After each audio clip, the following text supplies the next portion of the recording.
결혼하고 나서 가정을 꾸리고 또 열심히 일을 하면서 가족을 건사하는 일이 쉬운 사람은 없는 것 같습니다. 또 그 가운데 얼마나 많은 가장들이 혼자 열심히 고군분투하는지 몰라요. 그런데 우리가 같이 이렇게 형제들로서 서로 만나고 또 격려하고 이야기하면서 힘을 북돋아서 가는 것이 굉장히 큰 힘이 되는 것 아닌가 하는 생각을 오늘 성찬 쉐어링 메시지를 들으면서 생각해 보았습니다. 어제는 우리 교회 결혼부 바이블 톡 인도자 수련회가 있었습니다. 아마 오늘 몇몇 분들은 그 장소에 남아서 지금 예배를 드리고 있는 것 같은데요. 밤늦게까지 마치고 아마 집에들 12시쯤 넘어서 돌아가셨을 텐데 다들 아침에 밝은 얼굴로 다시 예배에서 만나게 돼서 반갑습니다. 또 지난 목요일 날은 우리 어르신들 모시고 우리 강 건너 덕소 지나가지고 있는 오리구이집에서 간단한 소풍 겸 점심 식사를 나누었고요. 오랜만에 우리 명동에 계신 아버님 어머님들 뵙게 돼서 참 좋았습니다. 해마다 봄에 한 차례, 가을에 한 차례 이렇게 소풍 겸해서 나들이를 지금 몇 년째 하고 있습니다만은 아무쪼록 이렇게 건강하신 모습으로 계속 같이 즐거운 시간을 많이 보냈으면 좋겠습니다. 오늘은 저기 안내위원들 죄송한데 저 뒤에 그 스크린을 조금 내려주실래요? 한 칸만 좀 더 그 뒤에. 네네네. 제가 선글라스 끼고 설교하기 좀 그렇죠. 눈이 좀 부셔서 네 감사합니다. 네 감사합니다. 오늘 말씀은 대접 받고 싶은 대로 대접하기입니다. 대접 받고 싶은 대로 대접하기. 여러분 대접 받으실 준비가 되셨나요? 네, 대접하실 준비를 하셔야겠군요. 네, 뭐 받는 것, 하는 것 다 같은 뜻입니다. Do to others as you want them to do to you. 이렇게 영어로 되어 있습니다. 대접을 받고 하는 대로 아닌데요. 싶은 대로 대접하여라. 자, 오타입니다. 죄송합니다. 마태복음 7장 12절 말씀에서 14절 말씀을 다 같이 한번 소리내서 읽어보도록 하겠습니다. 마태복음 7장 12절로 14절 말씀 시작. 그러므로 너희는 무엇이든지 남에게 대접을 받고자 하는 대로 너희도 남을 대접하여라. 이것이 율법과 예언서의 본 뜻이다. 좁은 문으로 들어가거라. 멸망으로 이끄는 문은 넓고 그 길이 널찍하여서 그리로 들어가는 사람이 많다. 생명으로 이끄는 문은 너무나 좁고 그 길이 비좁아서 그것을 찾는 사람이 적다. 흔히 이것을 골든 룰이라고 표현을 하곤 합니다. 황금률이라고도 부르죠. 남에게 대접을 받고자 하는 대로 너희도 남을 대접하여라. 이렇게 예수님 말씀하셨는데요. 이러한 표현들은 여러 문화권에도 존재하는 비슷한 어구들이 있습니다. 유대인들은 특히 이것을 오래전부터 이렇게 표현을 해왔습니다. 남이 너에게 하기를 원치 않는 것을 남에게도 하지 말아라. 그러니까 내가 싫은 거 남에게도 하지 마라. 이러한 것들이 그 당시에 있었다고 하죠. 그런데 예수님은 그것을 조금 더 바꾸었습니다. 뭐냐면 하지 말라는 것보다는 적극적이죠. 하라는 것인데 어떻게 하라는 것이냐면 대접받고 싶은 대로 대접하십시오. 이렇게 말씀을 하셨습니다. 여러분 남에게 대접받고 싶은 것이 있나요? 이렇게 대접해 줬으면 좋겠다. 대접이라니까 좀 거창하니까요. 이렇게 대해줬으면 좋겠다로 한번 바꿔봅시다. 나는 남편이 나를 이렇게 대해줬으면 좋겠다. 아내분들 계신가요? 없어요? 정말 우리 교회 대단한 교회다라고 생각할 뻔했습니다. 자, 우리 형제 여러분들은 내 아내가 나를 이렇게 대해줬으면 좋겠다 있나요? 네. 별로 없는 거예요. 아니 저를 만나면 시컷 이야기하시면서 우리 싱글 형제 자매 여러분, 우리 자매들 남자 형제들이 우리를 좀 이렇게 대해줬으면 좋겠다 있나요? 진짜 많은 줄을 알고 있는데 형제들에게 물어보지 않겠습니다. 다들 우리는 서로 이렇게 해줬으면 좋겠다라는 게 사실은 있죠. 그런데 대접받는 것도 힘들고요. 대접받고 사는 거 어렵지 않습니까? 예. 제가 예전에도 설교한 적이 있지만 아내에게 물 한 잔 얻어먹는 게 쉬운 일이 아닙니다, 여러분. 예. 마음에서부터 물 한 잔 갖다 주는 아내가 있으면 여러분 행복한 거예요. 그 대신에 여러분은 물 한 잔보다 많은 걸 하셔야지 됩니다. 예. 상대가 자 어떻게 대접을 받고 싶은 대로 남을 대접할 수 있을까? 예. 또는 상대는 나로부터 어떤 대접을 받고 싶을까라는 것을 알기는 참 어렵습니다. 그러한 것을 우리가 공감이라고 표현하기도 합니다. 상대가 느끼는 것을 내가 느껴야지만 원하는 것을 찾아서 해주거나 원치 않는 것을 하지 않을 수 있다라는 것을 이제 공감이다 이렇게 표현하기도 하고요. 예전에 쓰던 말로는 동정이다 이렇게 표현하기도 합니다. 여러분 상대방이 느끼는 것을 내가 느끼고 상대방이 고민하고 생각하는 것 또는 그 원하는 길을 찾고자 애쓰는 것 이것이 복음의 일부다라고 생각해 보신 적 있나요? 네. 지금 우리가 사는 이 나라 또 우리가 사는 이 세상은 이와 같은 가치가 자리 잡지 못해서 생기는 수많은 상처가 있고 불신이 있고 그로 인한 분노가 넘쳐나는 곳에 우리가 사실은 살고 있습니다.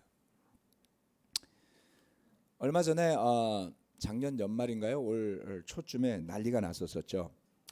어떤 그 SNS 회사가 택시 사업을 공유경제라는 개념으로 택시 사업을 벌이고자 했습니다. 그게 된다면 사용자들은 굉장히 편리해질 수도 있습니다. 외국에 가면 우버라는 것이 있어갖고 어떤 거는 뭐 오토바이도 있고요. 우버가 인도네시아 가면 주로 오토바이를 타신다고 그러더라고요. 또 미국도 택시비가 상당히 비싸죠.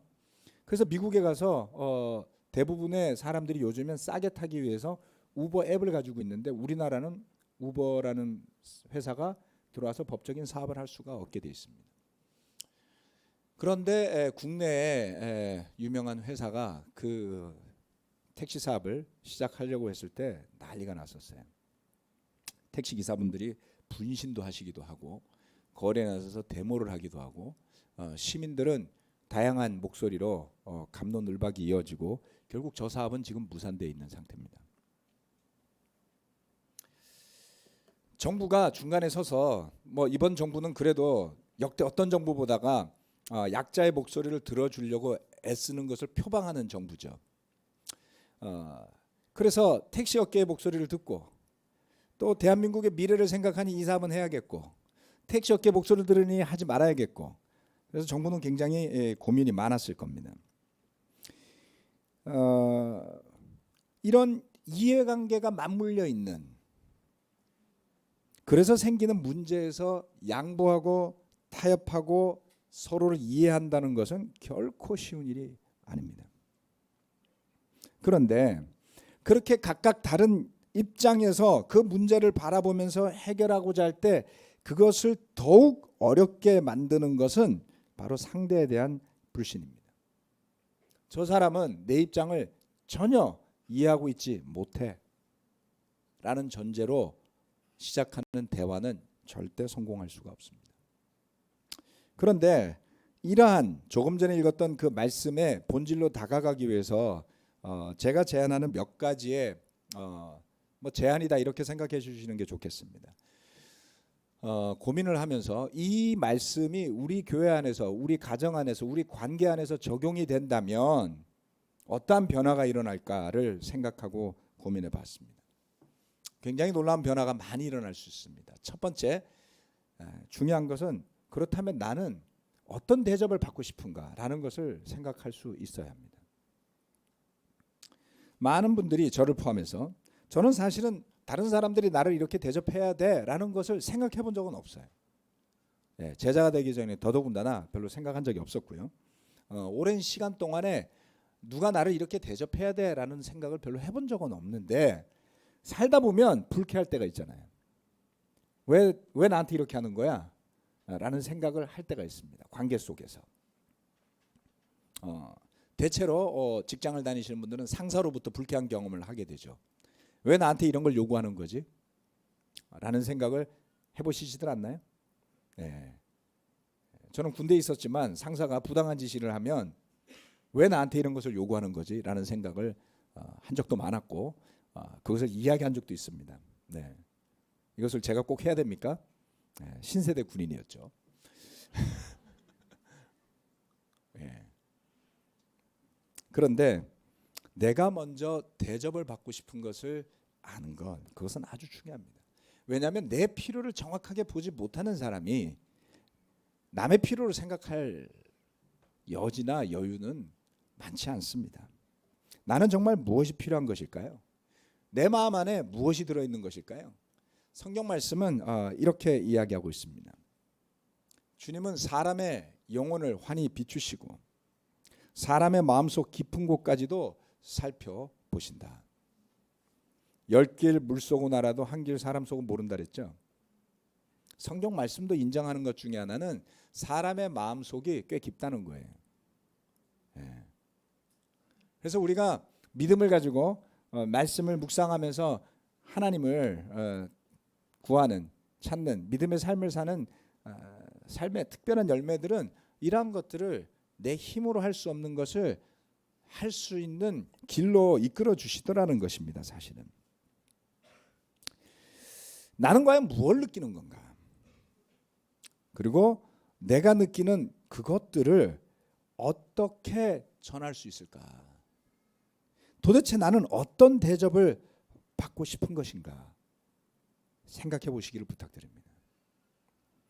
종종 저는 자신이 무엇을 어떻게 대접받고 싶은지를 모르는 사람들을 만나봅니다.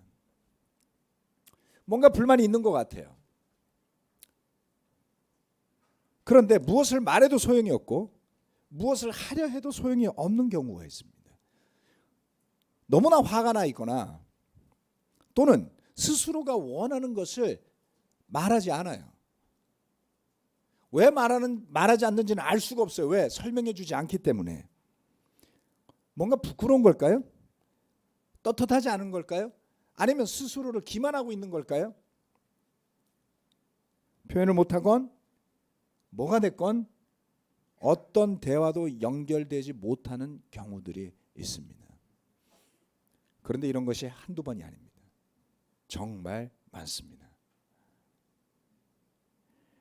여러분, 자신이 정말 대접받고 싶은 게 뭔지 생각해 보십시오. 정말 내가 갈등하고 고민하는 관계가 있으시다면 그 관계가 어떻게 되기를 내가 바라는 건지를 정말 진솔하게 한번 마음속 깊이 들여다 보십시오. 그것이 시작인 것입니다.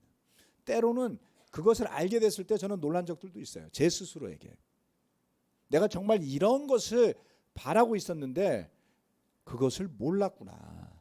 때늦은 후회가 있을 수 있습니다. 두 번째, 그 필요를 표현하는 것입니다. 제가 생각해 보니 제가 필요한 것이 이것이었습니다. 네. 어떤 경우는 사실은 사과의 말 한마디일 수도 있어요. 많은 게 필요한 게 아니에요. 진심을 원했던 거죠. 그렇죠? 네. 어떤 경우는 내가 손해본 것을 회복시켜 주기를 원할 수도 있습니다. 원상복구죠. 네. 어떤 경우는 미래를 향해서 나가기 위해서 뭔가 건설적인 것을 같이 하고자 하는 것일 수도 있습니다. 그것이 무엇인지를 상대가 다 알 수 없을 때도 있죠. 적어도 내가 필요한 것을 표현할 수 있다면 그 상대방이 나에게 본인이 대접받고 싶어하는 마음대로 도와줄 수 있는, 대접할 수 있는, 베풀 수 있는 관계를 만들어갈 수 있는 길을 열 수 있게 되더라는 것입니다. 제가 최근에 어떤 분을 한번 만났는데요. 딸과의 관계가 굉장히 어렵다 그랬어요. 그래서 자기가 별걸 다 해봤는데 잘 안 되더라. 고등학생 딸을 둔 부모였습니다. 그래서 제가 물어봤어요. 딸이 뭘 원하는지 물어본 적이 있냐고. 물어봤는데 대답을 안 하더래요. 관계가 많이 상한 거죠. 여러분, 자녀들이 뭘 원하는지 알아내는 게 쉬운 일이 아닙니다. 네.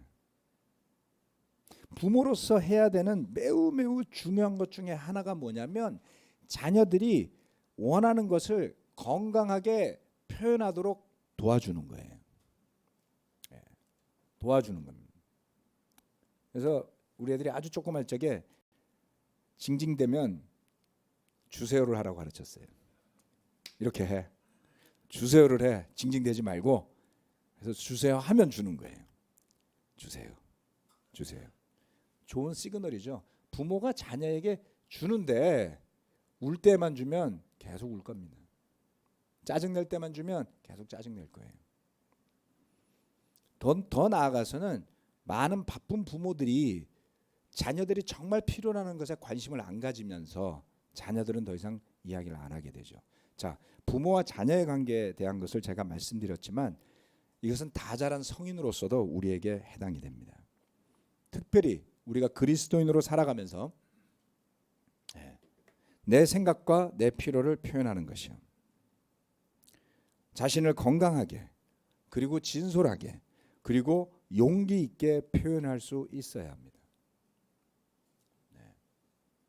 마태복음 7장 7절 8절 말씀인데요. 이 말씀 같이 한번 읽어보도록 할까요? 시작. 구하여라 그리하면 하나님께서 너희에게 주실 것이다. 찾아라 그리하면 너희가 찾을 것이다. 문을 두드려라 그리하면 하나님께서 너희에게 열어주실 것이다. 구하는 사람마다 얻을 것이요 찾는 사람마다 찾을 것이요 문을 두드리는 사람에게 열어주실 것이다. 아멘. 주님은 그를 따르는 무리들에게 이렇게 가르치셨습니다. 구하라, 찾아라, 문을 두드려라. 그러면 하나님께서 열어주실 것이다. 주눅 들어 있지 말고 표현하라는 것입니다. 우리가 소중하게 여기는 관계 속에서 내 생각과 내 필요를 표현하지 않으면서 알아맞혀 보기 게임을 하시는 분들이 있어요. 넌 그것도 몰라? 그럼 넌 내 친구가 아니야. 여러분 뭐 관심법 사용하는 궁예라도 되나요? 그게 왜 그렇게 사람들의 마음을 사로잡았는지 생각해 보면 많은 사람들이 그걸 바라고 있는 거예요. 바로 저거야. 내 마음 좀 읽어봐. 제 와이프가 결혼 초에 이렇게 이야기했어요. 당신이 내 머리 위에 올라가 봐. 아 거길 왜 올라가요 제가?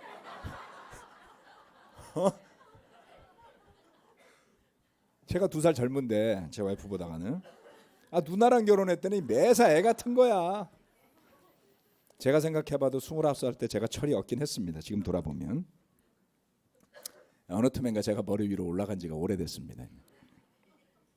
그게 뭐냐면 내 마음 알아달라는 이야기죠. 그렇죠? 그런데 중요한 게 있어요. 표현하지 않는데 알아서 하는 것에 한계가 있습니다. 많은 실수가 있을 수 있고요. 예. 그래서 여러분 관심법 요구하시지 말고 표현하십시오. 교회 안에서도 정말 친하게 잘 지내던 분들이 사이가 틀어지는 경우들이 있어요. 왜 그럴까요? 속상하는 거예요. 이 정도면 알 것 같은데. 아니요. 우리는 그렇게 알기 어렵습니다. 특별히 남녀 간에는 정말 이해가 안 가요. 지금 우리 싱글 형제 자매들끼리 바이블톡에서 막 이런 것도 해보고 저런 것도 해보고 이런 것도 해보고 요렇게도 해보고 한 몇 년 동안 별걸 다 해보는데 이래도 저래도 좌우지간 자매들은 형제들 이해 못하겠는 거예요. 당연한 거 아닙니까? 자매들도 형제들도 자매들을 이해를 못하겠어요. 그래서 제가 어떨 때 보면 우리 싱글 형제 자매들이 부부싸움 비슷하게 이렇게 서로 신경전을 할 때가 있거든요. 그게 뭐냐면 충분히 많이 친해졌다는 거예요. 나쁜 게 아닙니다, 여러분. 다만 부부간이기 때문에 한계가 존재하죠. 네. 부부면 정말 피나게 싸워야 돼요. 오케이, 네. 해보십시오. 네. 하게 되기를 저는 기도하고 있습니다. 자, 뭘 이야기하는 거냐면 우리가 그만큼 서로를 이해하기 위해서 또는 표현하면서 프로토콜을 맞추고 그것을 들어주고 함께하는 것이 그렇게 쉬웠으면 왜 대한민국의 이혼율이 50%를 넘어가겠어요? 예. 어려운 겁니다. 자, 표현하셔야지 됩니다. 잘 표현하십시오. 그리고 잘 표현하지 않는 사람 거 알아서 해주기 하지 마십시오. 관계 망가집니다. 그리고 그렇게 내가 알아서 나름대로 채워주면서 하시던 분들은 나중에 굉장히 큰 상실감에 빠지실 거예요. 왜요? 엄청 해줬다고 자기는 생각하게 되거든요. 엄청 해주신 거 맞아요. 근데 알아서 하신 거잖아요. 그렇죠? 서로가 무한정 해줄 수 있는 여력이 우리에게는 없습니다. 자, 구하십시오. 표현하십시오. 두드리십시오. 이야기하십시오. 그 다음 세 번째. 그러면 내가 원하는 대로 다 해줘야 돼요? 아니요. 세상에 그런 게 어디 있습니까? 내 필요를 분수에 맞게 요구하는 겁니다. 과연 내가 지금 요청하는 것이 내 분수에 맞는 것인가? 말해보고 나면 확실히 알 수 있어요. 자, 중요한데요. 내 필요를 요구하는 것이 중요하지만 거기에서 한 발 더 나아가서 어떤 요구를 상대방은 들어주지 않을 수 있는 권리가 있다는 것을 인정해야 되지 않습니까? 내가 말하는 대로 다 해주는 게 어디 있어요? 직장 상사를 할지라도 부하에게 말하는 걸 다 들어주기를 바라면 무리 아닌가요? 예. 요즘 어느 누구도 원하는 것을 다 들어주는 사람은 존재하지 않습니다. 그리고 어느 누구도 내가 원하는 모든 것을 다 들어야 할 책임을 가진 사람은 이 세상에 존재하지 않습니다. 심지어는 부모라 할지라도 자녀가 원하는 모든 것을 들어줄 수 없고 들어줘서는 안 됩니다. 그래서 필요한 것은 분수에 맞게라는 것입니다. 그런데 이 분수에 맞게라는 것을 영어로 찾아보니까 꽤 길어요. 예. 설명이 깁니다. 분수에 맞다라는 표현이 굉장히 한국적인 표현이라는 것을 알게 돼요. 예. 자, 좌우간 여기 대부분 한국 사람들이니까 러시아에 그런 표현이 있으면은 우리 경환 자매가 한번 찾아갖고 저한테 알려주세요.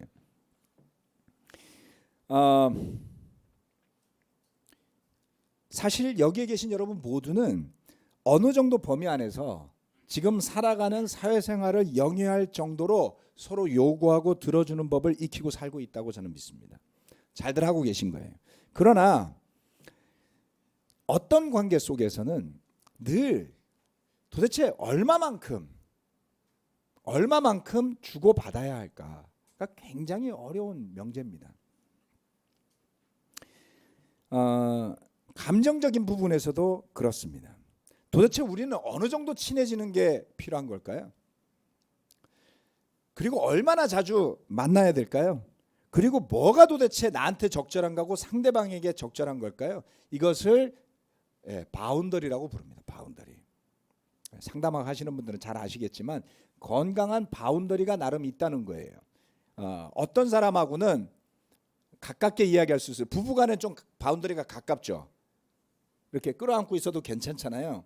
근데 여러분 아무나 이렇게 끌어안고 있을 수는 없어요. 어떤 사람은 30cm 안에 들어오면 상당히 불편합니다. 길이가 어떤 사람은 50cm 안에 들어오면 불편할 수 있어요. 그렇죠? 그걸 바운더리라고 부르죠.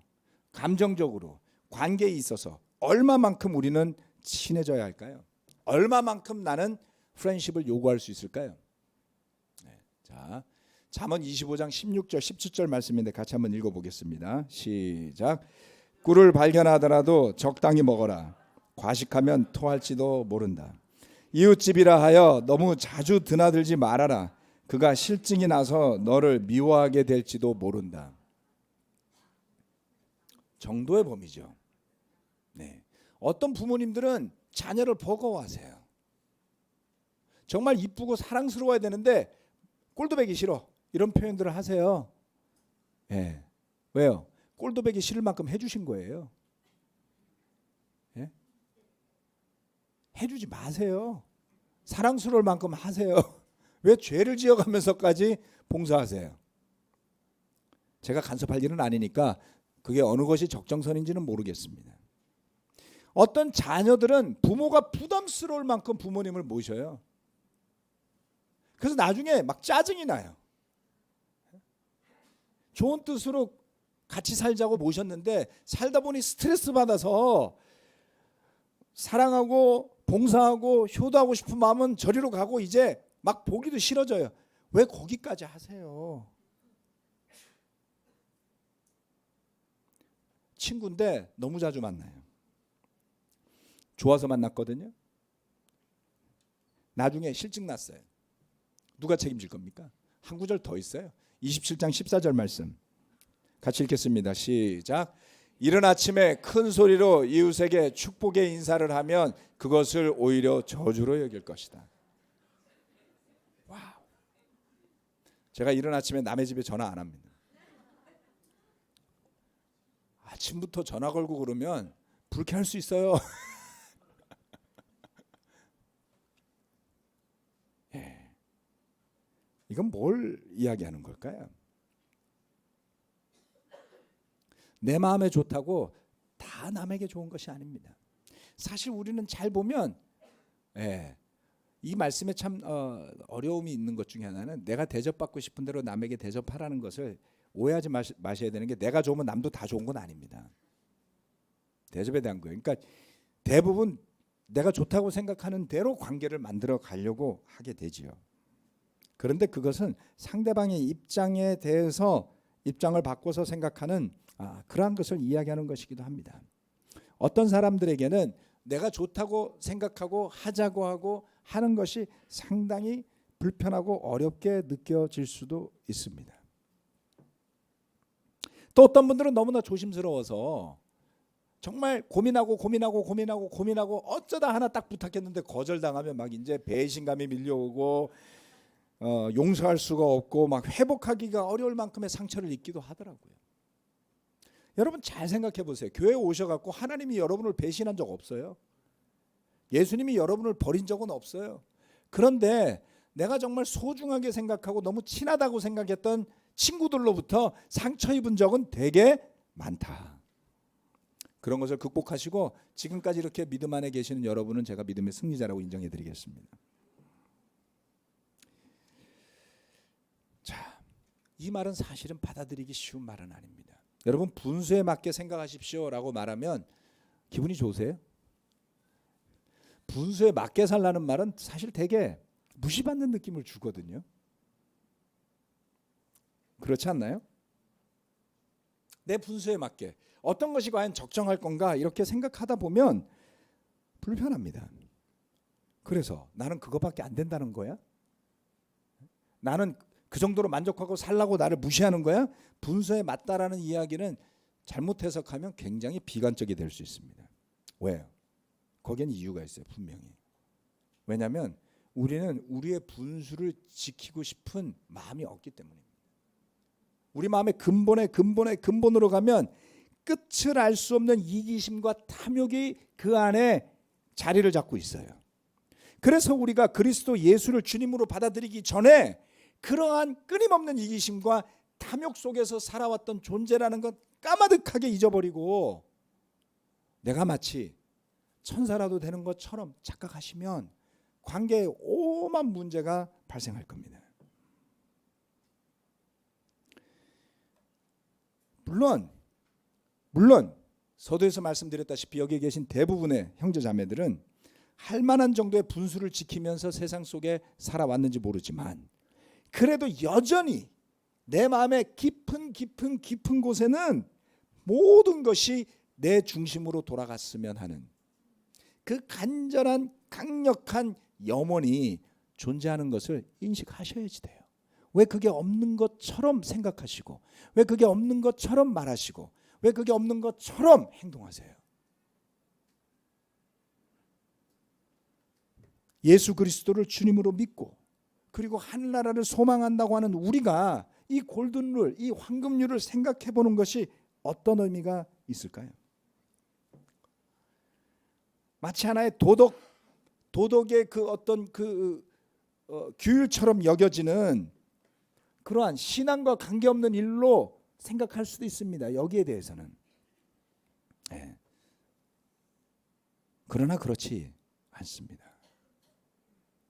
믿음을 가진다라는 것은 하나님을 진리 안에서 믿는 것을 의미하지, 내 마음대로 되어지기를 바라는 대로 믿는 것을 의미하지 않기 때문에 그렇습니다. 여러분, 종종 말도 안 되는 것을 하나님한테 기대하시고 요구하시는 분들이 있습니다. 그런데 그걸 믿음이라고 생각들도 할 수 있어요. 말씀을 깊게 묵상하시고 창세기 1장부터 계시록 마지막 장까지를 열심히 읽고 묵상하시고 성령의 인도하심 속에 그것을 배워보기 위해 노력해 보십시오. 사실은 하나님이 내가 원하는 것을 주시는 게 믿음이 아니고요. 믿음은 그 하나님을 알아가는 겁니다. 하나님의 뜻을 알아가는 거고요. 그래서 결국은 점점 더 나라는 것의 중심에서 멀어져 가게 되는 것이 믿음에 가는 방향이 되는 것입니다. 이 말씀을 하나님과의 관계에 대입해 보도록 합시다.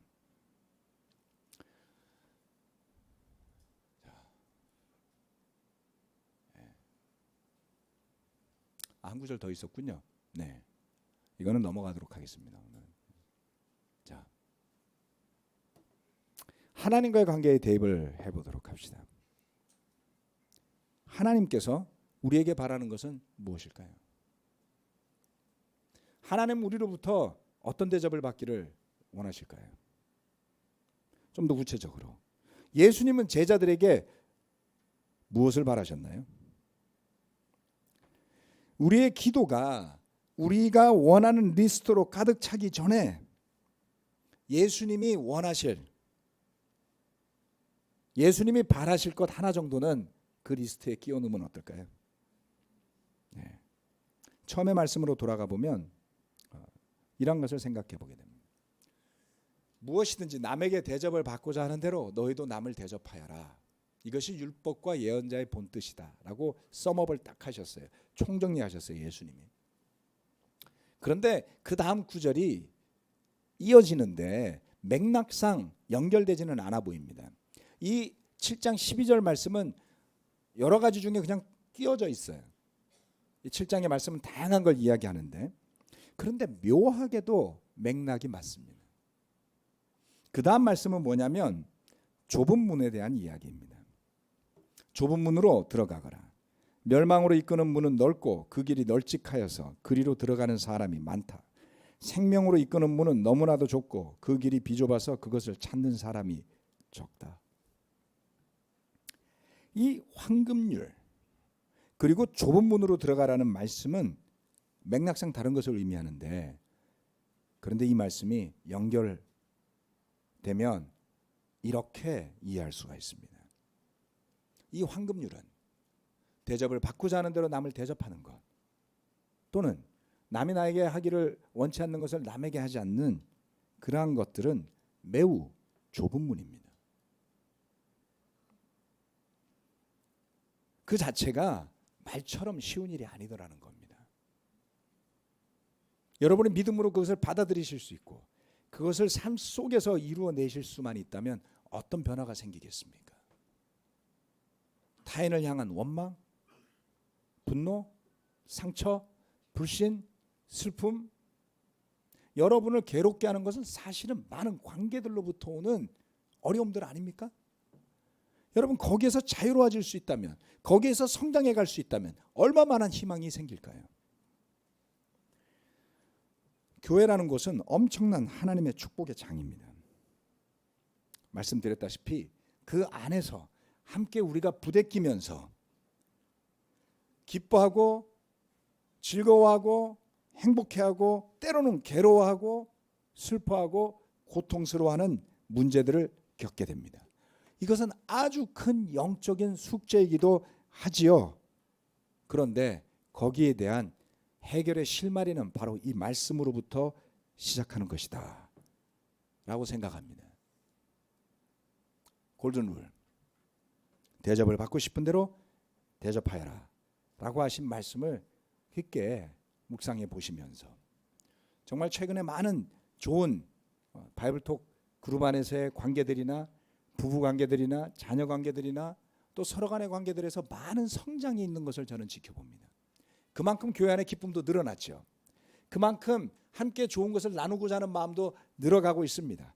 그렇지만 지금 그렇다고 하여 그냥 가는 것이 아니라 과거에 많았던 실수들, 죄들, 불편함들을 왜 겪었는지를 분명하게 인식하셔서 믿음으로 확신으로 자리 잡게 해서 무의식 중에 과거의 실수로 되돌아가는 일이 없도록 해야 되겠습니다. 수백 명이 함께 모여서 여러 가지를 하나의 뜻을 가지고 가는 것은 절대 쉬운 일이 아니기 때문에 그렇습니다.